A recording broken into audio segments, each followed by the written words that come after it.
We're in a series today called The Feast. And we're going to be in Luke 15. We're walking through Luke 14, 15, and 16.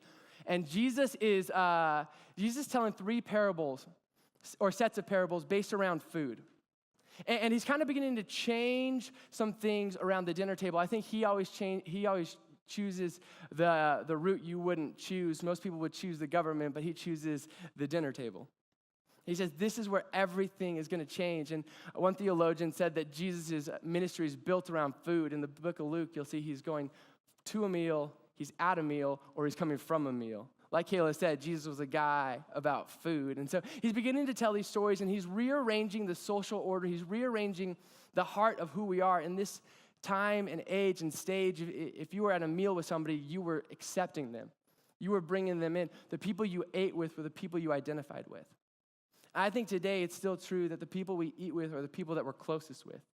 Some of you guys are like, I don't have any close friends. Eat more meals. Invite more people over. The people you eat with are the people that you're going to identify with.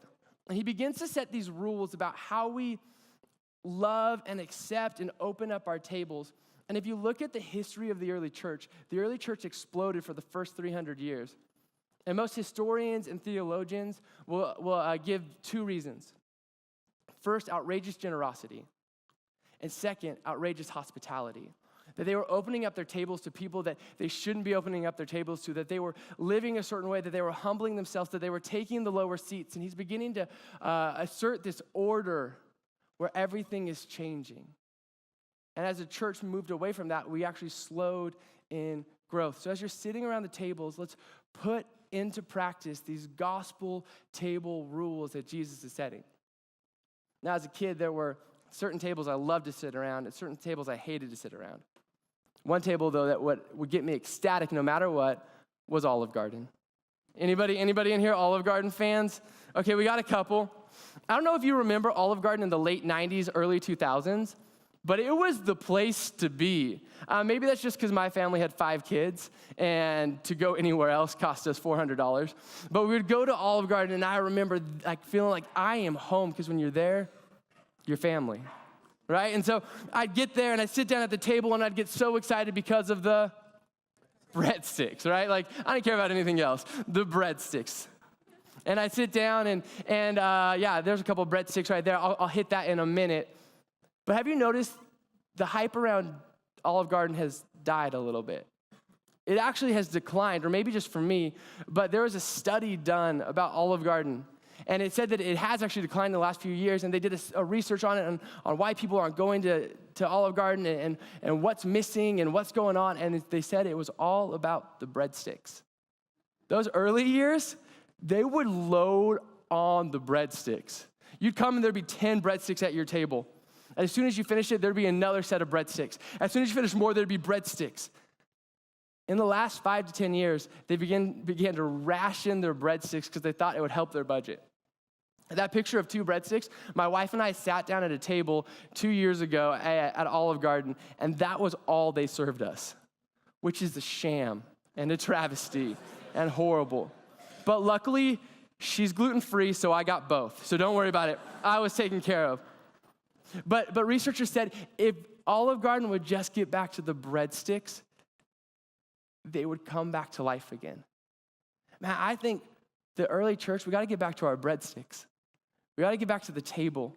We got to get back to hosting. We got to get back to inviting people in. We got to get back to being outrageously hospitable. And I think we'll see this place grow like we've never seen it grow before. I think we'll see the mission move like we've never seen it move before. I think we'll see the heart of Jesus catch on like we've never seen it go before. And so today we're going to walk through a couple table rules. And this is a conveniently timed and placed series because in the next couple months, you're going to be sitting around more tables than you sit around all year round. And I think God's asking you in this time, would you implement these gospel rules as you sit at the tables? But would it not just last for this season? Could New Lifers be a group of people that follows Jesus and invites people over for the next 4, 6, 8, 10 months until we hit this point again? Could we be a group of people that is outrageously hospitable to anybody that shows up? And so Jesus is setting these gospel table rules. And last week we went over gospel table rule number 1, which is take the lowest seat. That humility makes for the best meals. And today we're going to walk through table rule number 2. If you're taking notes, it's this: help host the meal. Help the host of the meal. Help the host of the meal. And so we're going to be in Luke chapter 15. If you got your Bibles, if not, it's going to be on the screen. And Jesus is going to tell a parable. And the reason Jesus tells parables is for 2 reasons. The why is 2 reasons. 1, to hide truth from self-satisfied and self-righteous people. To hide the truth from people that think they know it all. And the second is to disclose the truth to the hungry of heart and the humble people in the room.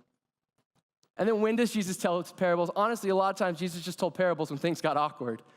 Ever been around an awkward table? Don't know what to do? Jesus told stories. And look where it starts. It says, tax collectors and other notorious sinners often came to listen to Jesus teach. This made the Pharisees and teachers of religious law complain that he was associating with such sinful people, even eating with them. This is an awkward moment. We got 2 groups of people. We got the tax collectors and notorious sinners over here, then the Pharisees and teachers of religious law over here. Now, a tax collector was a Jew who collected taxes for the Romans from Jews and then kept a little for themselves. So anybody in this culture was thinking, I don't like the tax collectors. They actually associated them with the prostitutes. They'd sold out. They weren't worth it. We don't want to deal with them. And then there were the notorious sinners. I'm not sure what you got to do to be a notorious sinner, but these guys did it, right? Like, they were the notorious sinners. Then over here, we had the Pharisees and the the Pharisees and the religious leaders. And they were the ones that were always dotting the T's and crossing the I's and making sure that the right people were at the table and the wrong people weren't at the table, and we're making sure people were excluded. And we find ourselves in this awkward situation. And Jesus is about to tell these parables to change the paradigm of what's going on, to change the paradigm around the table, to change what the people knew and what the people thought. And he begins in chapter 15 telling 3 parables. The first one was this, of a shepherd with 100 sheep. Now remember, whenever you read a parable, Jesus is going to give you a stock image, something that everybody would have known. Shepherd with 100 sheep. And then there's a surprising detail. One of the sheep ran away. The sheep goes away. And then there's a plot twist. The shepherd goes, okay, what would I do? Would I stay with the 99 or would I go with the 1? And the crowd's like, stay with the 99. He's like, 1. And he goes and he finds the 1 and he brings him back flailing and he puts him back with the flock. And I love what Jesus says at the end of this. He says, in the same way, there's more joy in heaven over 1 lost sinner who repents and returns to God than over 99 others who are righteous and haven't strayed away. Man, the heart of God is the one that's wandered off. That's the truth he's getting across. Then he moves straight into another story. He says, hey, there's this woman who had 10 silver coins. Not like a nickel, not a penny, not a quarter, silver coins. These were valuable. They would have been a month's wages. They would have been like a ring or enough to buy an iPhone X. By the way, iPhones are getting so expensive. I'm still going to buy them, but they're getting so expensive.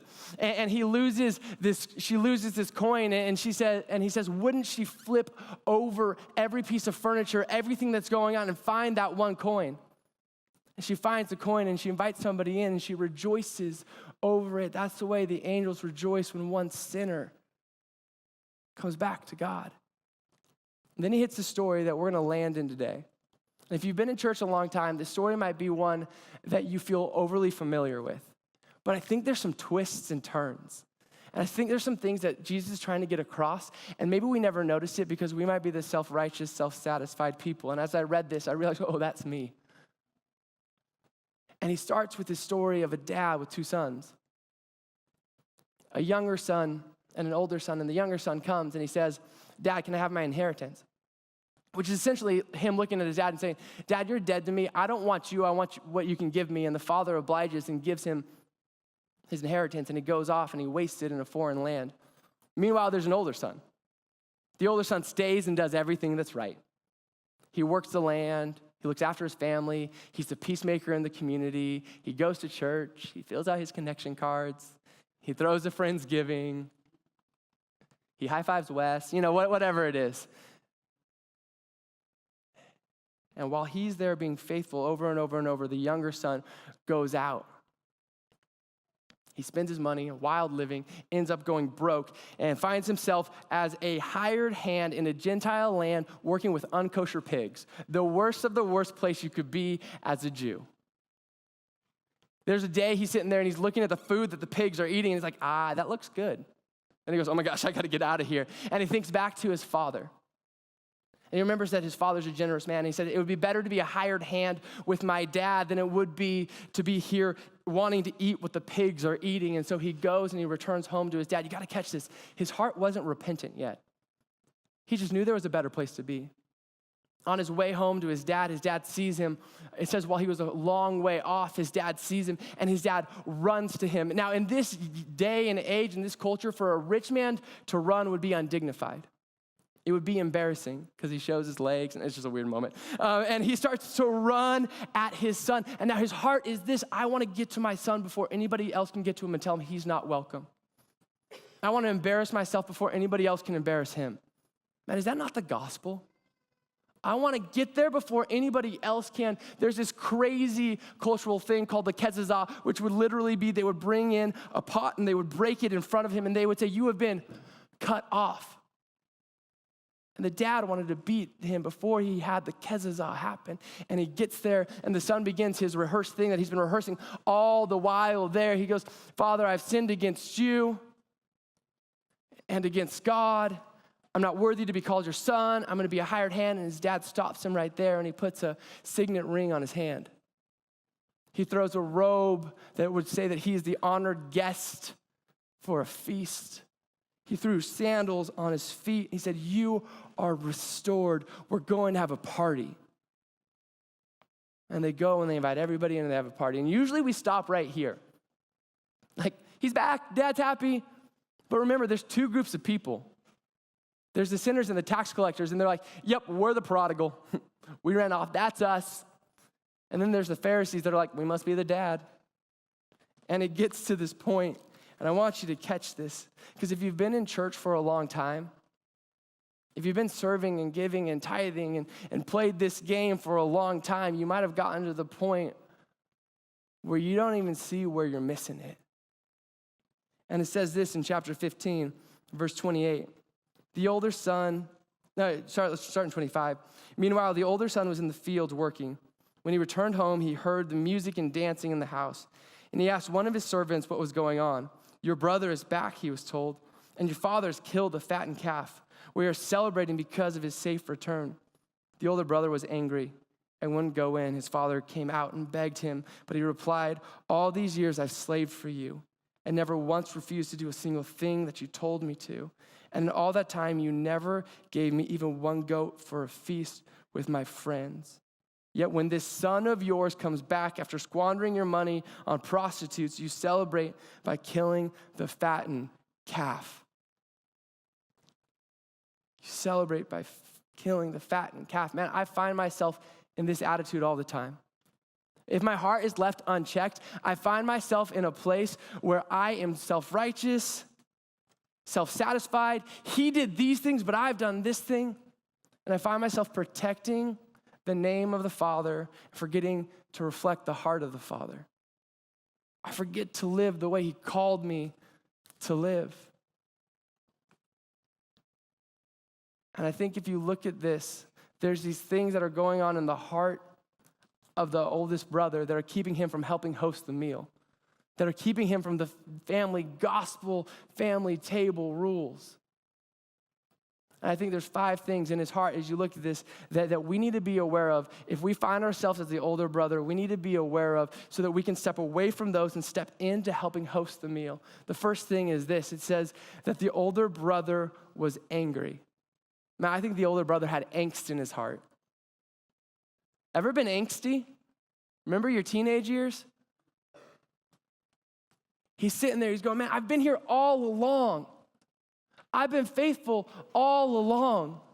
He comes back and he gets this, Dad, I've been here. You never threw me a party. You never said you were excited about me. You never let me get these things. And he just comes in and he gets a party, Dad. See, he's been there long enough to struggle, and when something doesn't happen that he likes, he kind of gets angry, and struggle plus anger equals angst. It's his heart issue. He's been there so long, he has a reason to care. Now I want you to catch this. Angst isn't always a result of immaturity. Angst is actually a result of you being bought in, of you caring, of you being invested. He'd been invested his entire life. And he enters into a moment where things don't go the way he thought they were gonna go.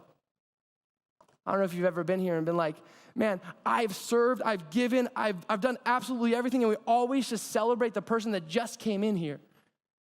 Can I be noticed? There's angst that goes on, and angst is a result that you care. It's a result of having a heart that is bought fully in. Let me prove it to you. Okay, I'm gonna show you a picture in a second. Don't put it up yet. I'm gonna show you a picture in a second. Some of you care deeply about this, and I just wanna prepare your hearts. This is gonna hurt. Some of you don't care, so it might not hurt. Okay, will you put up the picture? I think some of you just felt angst, right? Who in here is like, that hurt a little bit? That hurt a little bit. That is the Super Bowl. We were on the 1 yard line. There were 24 seconds left. We were 4 points away from winning, and we had beast mode. We had struggled all year to get to this point. And what'd they do? They threw it. Run the ball. It was second down. Man, I took me a while to heal from that, honestly. I felt that. And I think, honestly, some of us in our faith, we've struggled for so long, and we kind of wonder, where's my spot? I've been here for so long, I thought I would know my spot. I thought I would be there by now, and angst is kind of eating away at our heart. And angst is actually like a spiritual development marker. Did you know that? It's a marker in the maturity of spiritual development. They say it's actually like the fifth stage. On the other side of angst is humility. So angst that's dealt with and processed leads you to a humble, self-sacrificial heart. But angst left alone makes your heart broken and brings about discord in the body of Christ. It actually raises up pride in you. And I think that's the second thing you see in the son is that pride builds up. It says, and he wouldn't go in. His father came out and begged him. He wouldn't go in. The father had to come out and be like, hey, come in. I want you to come in. Please come in. He had to get to a point where he was humbling himself and asking a favor of his son. That was crazy about this is that there were two roles for a son. The first role was this, the son, the oldest son was to be a peacemaker in his family. He's actually the one that can't get to the place that peace is an option. And his second job of an oldest son was to throw the parties. His job was to host the party. And he gets there a little late because the dad jumped the gun because he was so excited, and he throws the party. And now his job is to come in and co-host the party or help the host of the party. And he gets there and he can't get in because he has so much pride. Because he's built up his view of himself too high. And everybody would have sat in there in that party and noticed that there was an empty seat, that somebody was missing from the party, that though the party was for a son that had been lost, that was found, there was still a son that is missing. And we missed out on the celebration of what was going on. See, I think pride will cause you to miss out. Pride will cause you to miss out on what God is trying to do in and through you. Pride will cause you to miss out on seeing the amazing works of God that are happening all over this church, all over your family, all over your county. It'll cause you to miss out on stepping into a place that God has prepared for you to be a part of. But his pride kept him back. Now, what are you missing out on? Because pride is just sitting there. What relationships are you missing out on seeing God's restoration happening? Who are you not calling? Who are you not inviting? Who are you not opening up your house to? Because you have to work through some pride issues in your heart. The next thing that you see happen is the son says this, but he replied, all these years I've slaved for you and never once refused to do a single thing you told me to. Okay, look at that word slave. If you have it in your Bible, circle it, underline it. I don't think it's a mistake. The youngest son, when he's with the pigs, remembers the character of his dad and goes, at least I would be a hired hand. The oldest son has just been too close for context. he forgets the character of his dad and says, I've been slaving for you. I've been doing all these things for you, and I get nothing. Man, I just want to say, some of us in here have been Christians for a really long time, have been serving for a really long time, have been giving for a really long time. First off, I want to say thank you. Second off, I want to ask why. Is it a duty that you feel like you have to do, or is it a joyful thing that comes out of an overflow of a thankful heart? I'll be honest for you, so often I find myself in the attitude of, man, this is just a duty. I gotta do this. I gotta go to church. I gotta set this up. I gotta be a part of this. I have to go to this group. It's kind of like a commitment I made. I feel like it's something that I have to do.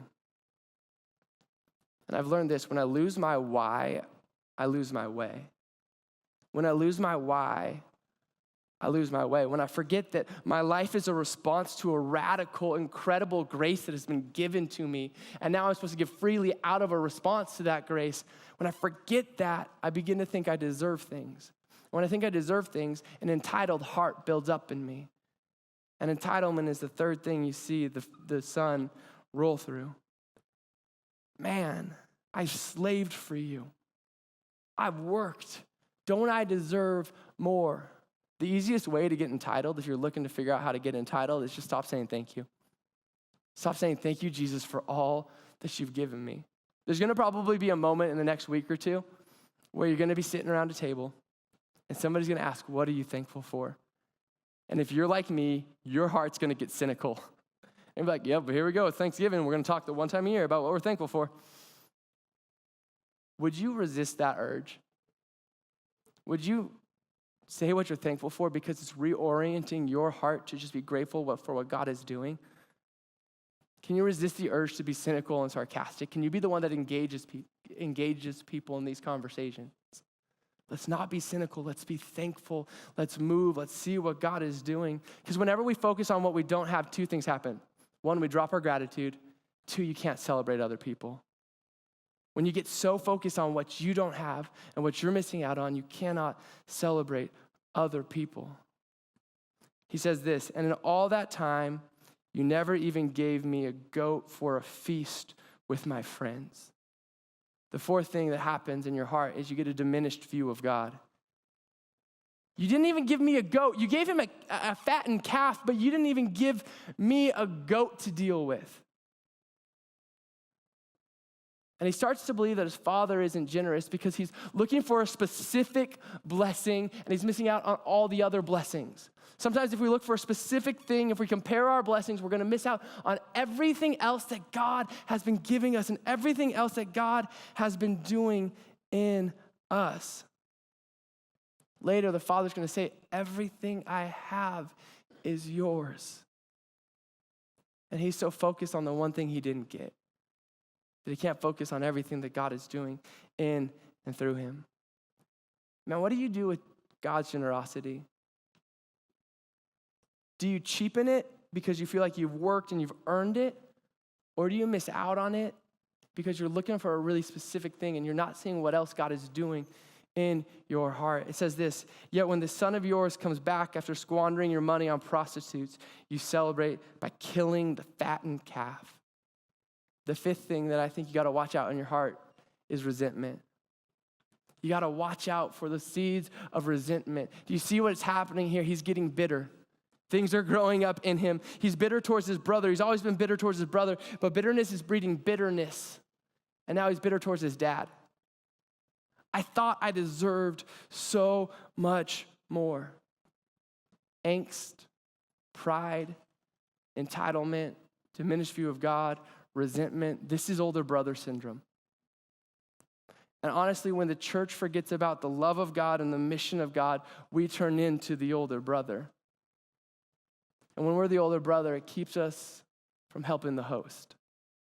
If you're in here and you feel like your faith isn't bringing freedom to other people and freedom to yourself, you might be stuck in religion. You might be stuck in an older brother syndrome. But I love this. The story's not over. He's about to get a heart check. Dad's about to enter into the equation. And here's what you notice Dad does. Dad goes straight for what's getting his attention. Because whatever gets your attention eventually gets your affection. you think about it and you stir on it, and whatever gets your affection eventually gets your heart. And so he goes straight for what gets his attention, and he's reframing the story, and he's reframing what's going on, and he's reframing this picture, and he says, you gotta look at it from a different light. And so the conversation takes a different tone. The son talks at the dad over and over and over and over, and the dad talks alongside the son. And if you're in here and you find yourself being an older brother, would you listen to the words of the dad? Could they be the words of Jesus to you? Could they be the thing that refreshes your soul? He starts with this, dear son.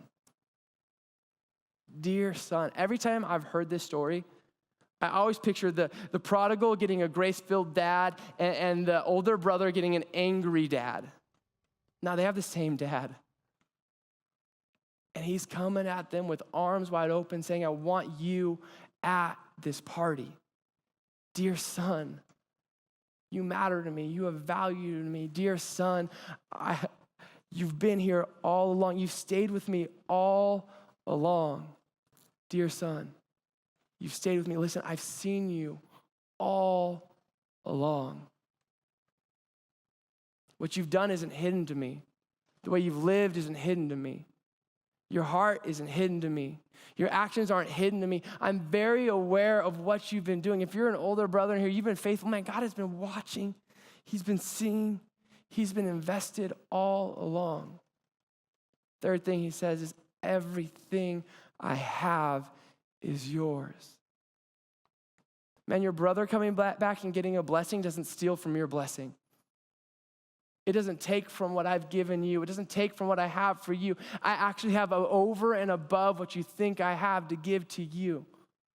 Everything I have is yours. But we had to celebrate. We had to celebrate. We had to celebrate this happy day. Your brother who was lost is now found. Your brother who is dead is now back to life. We had to celebrate this. Why? Because this is our mission. This is who we are. This is what we're about. This is my heartbeat. We celebrate when life change happens. We celebrate when people get restored into relationship with me. You see, I think we get it confused. We think the party was for the prodigal. And it wasn't. The party was for the father who restored a relationship. The brother was missing out on the party for the dad because he was so broken up about him not getting the things he deserved, because angst stepped in, because pride stepped in, because entitlement stepped in, because he diminished his view of his father, because resentment was taking place. He missed out on the party that was for his dad to begin with. I just think we have to be a church that is ready to celebrate the things that God is doing, that's ready to celebrate where God shows up. We have to be a church that comes together, and whenever something like this happens, we are ecstatic. I believe this, the church that stops celebrating the gospel will stop sharing the gospel. The church that stops putting in front of us the things that God is doing, the things that these kids are learning, the people that are getting baptized, the moments that are happening in Friendsgivings. When we stop talking about these things, when we stop sharing them, when we stop getting excited about them, when we stop celebrating them, we begin to just be a group of older brothers that only think about us and forget that there's a bigger mission out there. And we miss out on the moments God has for us to participate in what he's doing. There's moments in my time as being a pastor that I'll never forget. And one of them happened probably 2 years ago. We had a young lady in our youth ministry that was probably my wife in my top 5. We played favorites, don't worry about it. And she called us up and she said, I have to come over. There's been something that's happening and I need to share it. And she came over and she sat at our table. And she looked at us and she said, I know I look like I've been here and I've been involved and God's been doing stuff, but I have these secret sins that I've been holding on to that have been eating away at me. And she shared about an addiction to pornography and these other things that were going on in her life. And she was so ashamed because she was like, I know some people deal with this, but girls and me? And I was like, no. Don't sit in the shame. And we began to talk it out. we began to say, we're so thankful that you came, and we're so thankful that you know that you can be a part of this community, and we're so thankful that God put you here, and we're going to celebrate our restoration, because she said, I don't want to be a part of this anymore. And I remember sitting at that table feeling like, I got to go. And I stood up and I left the table. I ran to the store, picked up juice, bread, and Klondike bars, naturally. And I came home and we sat at the table. And I remember looking her in the eyes. She was so afraid that we were going to be mad because she was a student leader. Or we were going to be mad because we've invested into her and we've trusted her and she's betrayed our trust. Or we were going to be mad because she owed us something. And I remember sitting at that table being like, no, the celebration is that there's a God that'll keep taking us back. And we took the bread and we said, this is Christ's body broken for you. Every time you eat it, remember that he did this for you. And this is Christ's blood shed for you. As we took the cup, remember every time that this is Christ's story for you. That this is blood shed for you. And I remember thinking, as she left our house, I never want to miss a moment that God sets up for me. And I think God has moments like that for all of us in this next season of redemption and restoration and healing. And please don't be so prideful that you can't have the conversation if you're the one that feels so broken.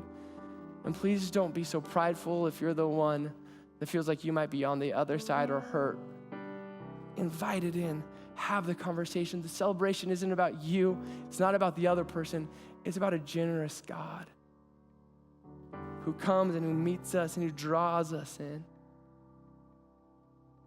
Today, as we close, I want to remind you that when Jesus stopped his parable, he stopped the conversation outside the party. He never told us whether the brother went in. He left it on a cliffhanger.